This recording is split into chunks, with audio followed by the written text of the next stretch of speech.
निलेश राठोड यांना पोलिसांनी केलेल्या मारहाणीच्या निषेधार्थ चिमूर तालुक्यातील शेतकऱ्यांनी स्वयंस्फूर्तीने चिमूरच्या प्रशासकीय भवनावर भव्य मोर्चा काढून पोलिसांनी केलेल्या कृत्याचा निषेध केलाय। यावेळी बीसी पोलीस ठाण्याचे ठाणेदार निलेश काळे यांना निलंबित करण्याची मागणीही करण्यात आली आहे। यासोबतच निलेश राठोड यांच्या विविध मागण्यांचे निवेदन सुद्धा चिमूरचे एसडीएम भैयासाहेब बेहरे यांच्या मार्फत मुख्यमंत्री यांना पाठवण्यात आले। या मोर्चामध्ये पोलीस उपनिरीक्षक मंगेश काळे यांना निलंबित करा, तुरीला हमीभाव द्या, चिमूरमध्ये नाफेडचे खरेदी केंद्र सुरू करा आदी मागण्यांचे नारे सुद्धा लावण्यात आले।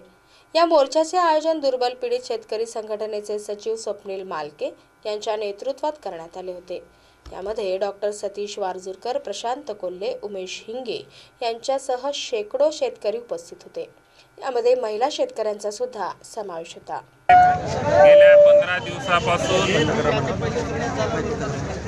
शेतकऱ्याच्या हक्कासाठी चिमूर भिसी महामार्गावर उपोषणासाठी बसलेले आहेत आणि ठाणेदार काळे यांनी त्यांना मारहाण करून जे उचलून दिलं हे फार अन्यायकारक आहे। शेतकऱ्याच्या हितासाठी लढणारे राठोड यांच्यावर अन्याय झाल्यामुळे काल मी महानिरीक्षक नागपूर प्रसन्न साहेब यांना निवेदन देऊन आलो। 19/10/12/2018 पासून निलेशजी राठोड हे कनाळगाव फाट्याजवळ उपोषणाला बसले होते। तूर उत्पादक शेतकऱ्यांना योग्य रास्त हमीभाव मिळावा, नाफेडचं खरेदी केंद्र चिमूरमध्ये सुरू व्हावं यासाठी ते उपोषणाला बसले होते। परंतु इथल्या प्रशासकीय यंत्रणेने आणि सत्ताधारी पक्षातील आमदाराने सुद्धा त्या ठिकाणी जाऊन त्यांची साधी भेटही घेतली नाही आणि विचारपूसही केली नाही।